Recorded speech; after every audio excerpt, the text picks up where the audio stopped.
جسے اللہ نے ایمان بھی دیا ہے اور پھر اللہ نے اسے نیک اعمال کی توفیق بھی دی ہے، یہ بندہ کامیاب بندہ ہے۔ ارشاد فرمایا بسم اللہ الرحمن الرحیم والعصر والعصر والعصر ان الانسان لفی خسر، ساری کی ساری انسانیت تباہی میں، بربادی میں، ہلاکت میں پڑنے والی ہے، اللہ ہی کوئی بچے گا۔ الا الذین آمنوا وعملوا الصالحات، ایمان اور نیک اعمال والے لوگ بچ جائیں گے۔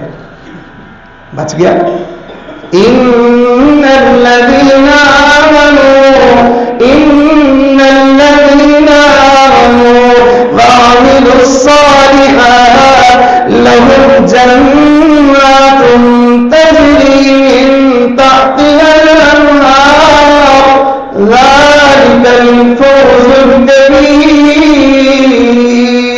لوگوں یہ بہت بڑی کامیابی ہے جسے اللہ ایمان دے دے، جسے اللہ نیک اعمال کی توفیق دے دے، جسے ایمان ملے گا، جسے نیک اعمال ملیں گے، اسے یقینی درجے میں جنت ملے گی، اور یہی کامیابی ہے،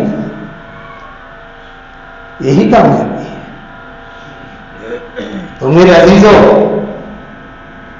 ہمیں اگر کاروبار بڑھتا ہوا نظر آئے بڑے خوش ہوتے ہیں، چہرے پہ مسکراہٹ ہوتی ہے، بشاشت ہوتی ہے، خوشی ہوتی ہے، اور یہ اللہ کا بڑا کرم ہے، اللہ کا بڑا فضل ہے، حالات بڑے اچھے ہیں، معاملہ بڑا اچھا چل رہا ہے، فلاں بڑا اچھا چل رہا ہے، خوش ہو کے بتائے گا۔ کاروبار کا بڑھنا ہمیشہ اچھا نہیں ہوتا،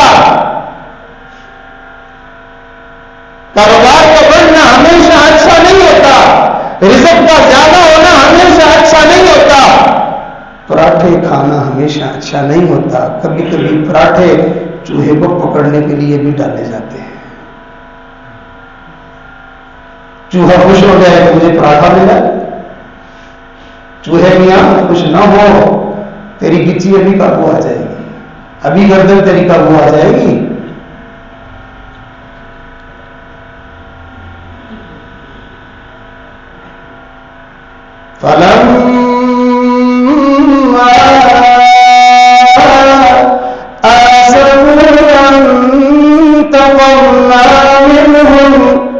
جب انہوں نے ہمیں ستایا تو پھر ہم نے ان سے انتقام لیا۔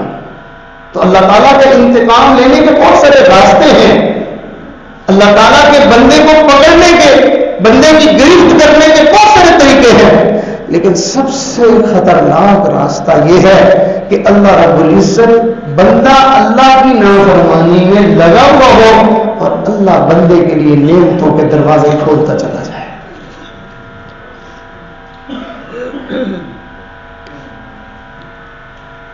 قرآن مجید کی ایک آیت مبارکہ ہے، اللہ فرماتے ہیں انہوں نے ہمیں ناراض کیا، وہ ہماری نافرمانی پر آ گئے، تو ہم نے اس کا بدلہ کیا دیا، ہم نے اس کا جواب کیا دیا؟ وہ تو ہمیں ناراض کرنے میں لگ گئے، لیکن ہم نے کیا کیا؟ فتحنا علیہم ابواب کل شیء، وہ ہمیں ناراض کرنے میں لگے ہوئے تھے اور ہم نے ان کے اوپر نعمتوں کے، ہر نعمت کے دروازے کھول دیے۔ لوگ ادھر کے کھاؤ، اب حکومت میں بھی تمہارا جو ہے محتاطی ہو جائے گا، اب تمہاری کوٹھیاں بھی ہوں گی، اب تمہارے بنگلے ہوں گے، اب تمہاری گاڑیاں ہوں گی، اب تمہارے آگے پیچھے جو ہے وہ نعرے ہوں گے، ہٹے بچوں کی باتیں ہوں گی، اور کسی چیز کی کوئی کمی نہیں رہے گی، کوئی جو ہے وہ تنگی نہیں رہے گی، خوب مزے کرو۔ فرمایا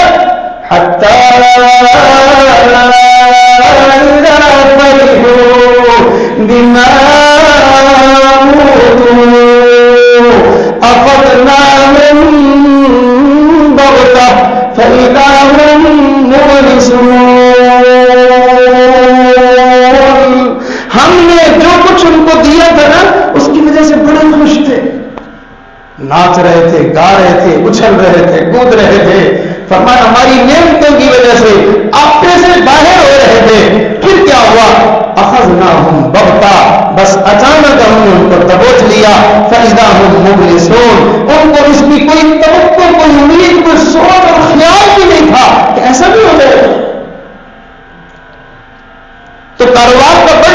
اچھا نہیں ہوگا. عہدے ملنا، ملازمتیں ملنا ہمیشہ اچھا نہیں ہوتا. یہی وجہ تھی کہ ہمارے اکابرین کو اگر زندگی میں تنگیاں، حالات، مشکلات، مسائل، پریشانیاں نہیں آتی تھی، نیکی کے باوجود نہیں آتی تھی، پریشان ہو جاتے تھے، غمزدہ ہوتے تھے، کہیں اللہ خیر کرے کہیں معاملہ کچھ اور تو نہیں ہے. چنانچہ ایک صحابی ہے، ان کا جو ہے وہ گھریلو زندگی ان کی بڑی اچھی تھی، اللہ نے مال پیسہ بھی خوب دیا تھا، میاں بھی بڑی خوشی کی اور محبت کی زندگی گزار رہے تھے. ایک رات دونوں میاں بیوی آرام کر رہے ہیں تو صحابی جو ہے ان کو پیاس لگی، پیاس کی وجہ سے ان کی آنکھ کھلی تو اپنے گھر والوں کو کہتے ہیں کہ مجھے پیاس لگی ہے، پانی لا دیں. وہ گئی اور جا کے پانی لے کے آئی تو واپس پہنچی تو اتنے میں کیا دیکھا کہ ان کی دوبارہ آنکھ لگ گئی ہے، پھر سو گئے. آج کی بگڑی ہوئی بیگم کو تھی نہیں کہ آتے ہی جو ہے وہ فائرنگ شروع کر دیتی. وہ تو نبی اسلام کی صحبت یافتہ تھی، اپنے خالق کے ادب میں احترام میں خاموش ہو کھڑی ہو گئی، جگایا بھی نہیں، ہاتھ میں پانی ہے کھڑی ہوئی ہے کہ کب بیدار ہوں گے تو میں پیش کر دوں گی پانی. چنانچہ کافی دیر گزر گئی، جب دوبارہ ان کی آنکھ کھلی تو کیا دیکھا کہ بیوی جو ہے وہ پانی لے کے کھڑی ہوئی ہے اور میں سو گیا تھا. تو دل میں جیسے اپنے کو شرمندگی ہوئی اور ان کے اس عمل پر بہت زیادہ خوشی بھی ہوئی. تو فرمانے لگے کہ مجھے آپ جگا دیتے. کہا نہیں، آپ سو گئے تھے تو کوئی بات نہیں، جب جاگیں گے تو میں نے بہت خوش ہوئی ان کی اس فرمانبرداری پر. زندگی کے پہلے بھی معاملات سارے ایسے تھے تو خوشی میں فرمانے لگے اچھا کوئی فرمائش ہو، کوئی بات ہو تو تم کہو تو میں بھی تمہارا دل خوش کر دوں. کہا واقعی آپ میری بات پوری کر دیں گے؟ کہا کیوں نہیں؟ کہا اچھا اگر آپ نے میری خواہش پوری کرنی ہے تو پھر آپ ایسا کریں کہ مجھے طلاق دے کے مجھے اپنے سے جدا کر دیں. تو وہ صحابی نے یہ بات سن کے بڑے جیسے بندہ ہکا پکا ہو جاتا ہے، یہ کیا بات ہے، اتنی وفادار اور اتنی فرمانبردار اور اتنی اچھی بیوی مجھے جگانا بھی گوارا نہیں کر رہی ہے اور ادھر مطالبہ کر رہی ہے تو نہ کپڑوں کا، نہ جوتوں کا، نہ کھانے کا، نہ کسی اور چیز کا، کہہ رہی مجھے اپنے سے جدا کر دے. پوچھنے لگی کیا بات ہے، آپ مجھ سے ناراض ہیں، مجھ سے کوئی غلطی ہے؟ کہا نہیں کچھ بھی ایسا نہیں. پھر کہا نہیں بس آپ نے جو کہا ہے تو آپ اپنی بات پوری کریں. کہا اگر یہی معاملہ ہے تو صحابہ کرام رضوان اللہ تعالی علیہم اجمعین کا ایک اور بھی بہت خوبصورت عمل تھا کہ کوئی بھی اہم معاملہ ہوتا تھا فیصلے خود نہیں کرتے تھے، بارگاہ رسالت میں جا کے پیش کر دیتے تھے. آج کل اولادیں جو ہیں وہ خود ہی سارا کچھ بنی ہوتی ہیں، ماں باپ کے سامنے بات شیئر کرنے کی ضرورت ہی نہیں ہوتی، بڑا ان کا ہوتا ہی نہیں، وہ خود ہی بڑے ہوتے ہیں. تو یہ انسان کے نالائق ہونے کی دلیل ہوتی ہے کہ جس نے اپنے بڑے کے ہوتے میں ان کو مار دیا ہوتا ہے. تو وہ صحابی کہنے لگے کہ بھئی یہ معاملہ اہم ہے، بھئی یہ فون جو ساتھی کر رہے ہیں ان کی خدمت میں گزارش ہے کہ وہ باہر چلے جائیں، پورے مجمع کو ذرا دروشی پڑھ لیجیے اللہم صلی اللہ علیہ وسلم. تو وہ صحابی فرماتے ہیں کہ اچھا یہ معاملہ چونکہ اہم ہے تو نبی اسلام کی خدمت میں پیش کریں گے، اللہ کے حبیب جیسے فرمائیں گے ویسا کر لیں گے. چلو ٹھیک ہے بھائی. صبح کا انتظار ہونے لگا. صبح یہ دونوں میاں بیوی نبی اسلام کی خدمت میں کہ چلو آپ چلتے ہیں. چل پڑے. چلتے چلتے راستے میں وہ جو صحابی تھے ان کو ٹھوکر لگی، پاؤں زخمی ہو گئے. تو اس وفادار بیوی نے اپنے دوپٹے کا ایک کونا جو ہے اس سے کپڑے کو پھاڑا اور پٹی بنا کے تو ان کا خون صاف کرنے لگی اور پٹی باندھنے لگی. جب ان کو ذرا سنبھال لیا تو فرماتی ہیں آؤ واپس چلیں. اللہ کی بندی کیا معاملہ ہے، کس امتحان میں ڈال دیا. رات خوش ہو کے میں نے کہا تو کہتی ہے مجھے طلاق دے دے. اب میں جا رہا ہوں تو کہہ رہی ہے واپس چلے, کیا معاملہ ہے؟ کہنے لگی آپ گھر آئیں, وہاں چل کے میں آپ کو ساری تفصیل بتاتی ہوں. چنانچہ دونوں تو گھر چلے گئے. فرماتی ہے شاید آپ کو یاد ہے ایک مرتبہ آپ نبی اسلام کی مجلس سے آئے تھے تو آپ نے مجھے آ کے بتایا تھا کہ جس آدمی کو نبی اسلام نے ارشاد فرمایا, جس کا مفہوم یہ ہے کہ ایمان لانے کے بعد اگر اس بندے کو کوئی غم, کوئی تکلیف, کوئی مصیبت نہیں پہنچی تو اس بندے میں کوئی خیر نہیں ہے, اس کے ایمان میں خلل ہے. تو میں جب سے تمہارے گھر آئی ہوں میں نے خوشیاں دیکھی ہیں, بہاریں دیکھی ہیں, میں نے غم کوئی نہیں دیکھا, میں نے تکلیف کوئی نہیں دیکھی. میرے دل میں خیال آیا جس بندے کے ایمان میں کوئی مسئلہ ہے میں اس کے ساتھ زندگی نہیں گزارنا چاہتی. اب جب تم نے کہا کہ نبی اسلام کے پاس چلتے ہیں تو جاتے ہوئے راستے میں تمہیں ٹھوکر لگی, تمہیں تکلیف آ گئی, میں سمجھ گئی نہیں ایسا کوئی معاملہ نہیں ہے, اللہ کے راستے میں جو ہے وہ تکلیف تو آ گئی ہے, لہٰذا میں نے کہا میرا مسئلہ حل ہو گیا, چلو واپس گھر چلتے ہیں.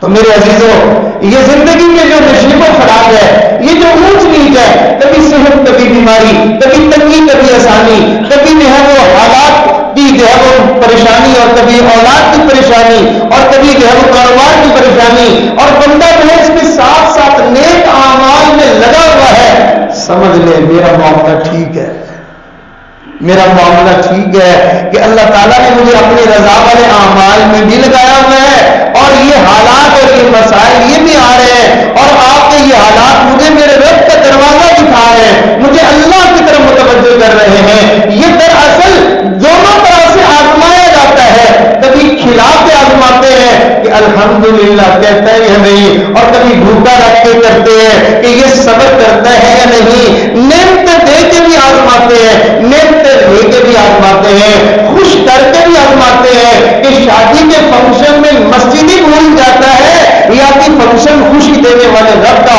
شکریہ ادا کرنے کے لیے مسجد چلا جاتا ہے. اور کبھی غم دے کے آزماتے ہیں کہ اس غم میں میں جو ہے وہ بے صبرا بن کر اپنے رب کا جو ہے وہ در تو نہیں چھوڑ دیتا. اگر اس نے خوشیوں میں بھی اسے یاد رکھا, غمیوں میں بھی اسے یاد رکھا, تنگیوں میں بھی یاد رکھا, آسانیوں میں بھی یاد رکھا, اور اللہ کی ہر موقع پہ اس نے اپنے رب کی جو ہے وہ احکامات کو یاد رکھا اور اللہ کو راضی کرنے میں لگا رہا, تو اس پر ہمارے بزرگ تھے وہ فرمایا کرتے تھے نور میں ہو یا نار میں رہنا, نور میں ہو یا نار میں رہنا. نور کہتے ہیں اچھے حالات کو, خوشی کے, آسانی کے حالات کو. نار کہتے ہیں, ویسے تو کہتے ہیں آپ کو ہے لیکن اس سے مراد تنگی اور مشکل حالات, تو کہتے ہیں نور یعنی اچھی زندگی ہو یا ماڑی زندگی ہو, حالات اچھے ہو یا ماڑے ہو. تو فرمایا اس کے لیے نور میں ہو یا نار میں رہنا, ہمیشہ یاد یار میں رہنا. چند جھونکے فضا کے سہلو, چند جھونکے فضا کے سہلو, پھر ہمیشہ بہار میں رہنا. یہ دنیا کی خوبصورت زندگی یہ گزار لو, اللہ کو راضی کرنے میں لگے رہو, بس پھر باہر آگے جنت میں ہے وہ تمہارا انتظار کر رہی ہے. تو ہم بھی دل میں نیت کریں, ارادہ کریں کہ انشاءاللہ سفر میں, حضر میں, تنگی میں, آسانی میں, خوشی میں, غمی میں نماز نہیں چھوڑیں گے, تلاوت نہیں چھوڑیں گے, ذکر نہیں چھوڑیں گے, اللہ کا راستہ نہیں چھوڑیں گے, اللہ کے دین کے احکامات نہیں چھوڑیں گے, اپنے رب سے منہ نہیں موڑیں گے. جان نکلتی تو نکل جائے گی لیکن اب اپنے رب کے دروازے سے ہم پیچھے کبھی نہیں ہٹیں گے. جو بندہ اس انداز سے زندگی گزارے گا وہ غریب بھی رہا کامیاب ہے, وہ امیر بھی رہا کامیاب ہے, وہ خوشیوں میں بھی رہا کامیاب ہے, وہ غموں میں ڈوبا بھی رہا تب بھی کامیاب ہے. جس حال میں اس نے زندگی گزاری اگر وہ اللہ کو راضی کرنے والے اعمال میں لگا رہا تو یہ اللہ کی قسم یہ کامیاب ہے. آئیے ہم بھی اس کامیاب زندگی کا دل میں نیت کرتے ہیں, ارادہ کرتے ہیں. بعض لوگ یہ سوچتے ہیں کہ میرے نصیب میں نیکی ہوگی تو ہو جائے گی, جب میرے نصیب میں نہیں ہے تو میں کیا کروں. بھائی کبھی نہیں سوچا کہ بھائی میرے نصیب میں پانی ہوگا تو مل جائے گا, تو پانی لاؤ ڈھونڈتا پھر رہا ہوتا ہے. تو بھائی پتہ ہے نا کہ میں پا لوں گا، کوشش کروں گا تو پا لوں گا. بھوک لگتی ہے تو کچن کے جا کے پرانے برتنوں کو بھی کھول کے ڈھونڈ رہا ہوتا ہے. بھائی بیٹھ جاؤ نا تسلی سے، سوچ لو کہ نصیب میں ہوا تو آ جائے گا. نہیں سمجھتا ہے کوشش کرنے سے مل جائے گا. بالکل ایسے ہی جیسے پانی کوشش سے مل جاتا ہے، کھانا کوشش سے مل جاتا ہے. انسان کسی علاقے میں سفر کی نیت کرے، کوشش سے وہاں پہنچ جاتا ہے. بالکل ایسے ہی اللہ کی رضا بھی کوشش اور محنت سے مل جاتی ہے. بے فکرہ اور جو لاپرواہ ہو کر بیٹھے تو پھر اس کو اللہ کی رضا نہیں ملا کرتی ہے. اس لیے ہم سب مل کے کوشش کریں گے، محنت کریں گے، دن میں بھی رات میں بھی، دعاؤں میں بھی اور عبادات میں بھی لگ کے اپنے اللہ کو راضی کرنے کی کوشش میں لگے رہیں گے. اور یہ بات اللہ کی رحمت سے بعید ہے. بندہ تو ساری زندگی اس کو راضی کرنے کی کوشش میں لگا رہے اور اللہ اس کو کہے جا میں تجھ سے راضی نہیں ہوتا، یہ اس کی رحمت سے بعید ہے. پتہ چل جائے ماں کو میرا بیٹا کب سے آیا بیٹھا ہے مجھے راضی کرنے کے لیے، کہتی ہے بیٹا اس کو بلاؤ، بس میری ناراضگی ختم ہو گئی، اتنی دیر سے بیچارہ لگا ہوا ہے. تو بالکل ایسے ہی جسے اللہ تعالیٰ اپنی رضا والے اعمال کی توفیق دے دے، وہ بندہ یقین کر لے کہ میرا رب مجھ سے راضی ہو جائے گا انشاءاللہ. تو آئیے اپنے رب کو راضی کرنے میں جو ہم سے آج تک کوتاہی ہوئی، غلطی ہوئی، ہم بھولے سے یا وہ جان بوجھ کے ہم اللہ تعالیٰ کو ناراض کرتے رہے، اس کی رضامندی حاصل کرنے میں ہم نے کوشش اور محنت میں ہم نے وہ ہمت نہیں لگائی، وہ ہم نے تگ و دو نہیں کی. ہم اس پر اپنے رب سے نادم ہوتے ہیں، شرمندہ ہوتے ہیں، معافی مانگتے ہیں. یقیناً معافی مانگنا پچھلے سارے اعمال کی کمی بیشی کے وہ بخشش کا سبب بن جائے گا اور اللہ تعالیٰ کی رضا حاصل ہونے کا سبب اور ذریعہ بن جائے گا. اسی وجہ سے نبی اسلام نے فرمایا التائب حبیب اللہ، جو بندہ توبہ کر لے وہ اللہ کا دوست بن جاتا ہے. اللہ اسے اپنا حبیب اور اپنا دوست بنا لیتے ہیں. سارے مل کے اللہ کی بارگاہ میں ہم توبہ کرتے ہیں. آج نئے سرے سے پر عزم ہو کر اللہ کی رضا والی زندگی گزارنے کا دل میں عزم اور ارادہ کرتے ہیں. انشاءاللہ میں دن میں بھی اپنے رب کو راضی کروں گا، میں رات میں بھی اٹھ کے اپنے رب کو راضی کروں گا، میں مال خرچ کر کے بھی راضی کروں گا، میں لوگوں کی خدمت کر کے بھی اللہ کو راضی کروں گا، میں اپنے ماں باپ کی دعائیں لے کر بھی اللہ کو راضی کروں گا اور میں مسجد میں آ کے بھی اللہ کو راضی کروں گا. جو اللہ کی رضا کے راستے ہیں میں اس پہ قدم بڑھاؤں گا، میں کوشش کروں گا. انشاءاللہ اللہ تعالیٰ ہمیں اپنے مقصد میں کامیاب فرما دیں گے. فقیرانہ آئے صدا کر چلے، فقیرانہ آئے صدا کر چلے، میاں تم خوش رہو ہم دعا کر چلے. آئیے سب مل کے اللہ کی بارگاہ میں دعا کرتے ہیں، اللہ سے توبہ کرتے ہیں.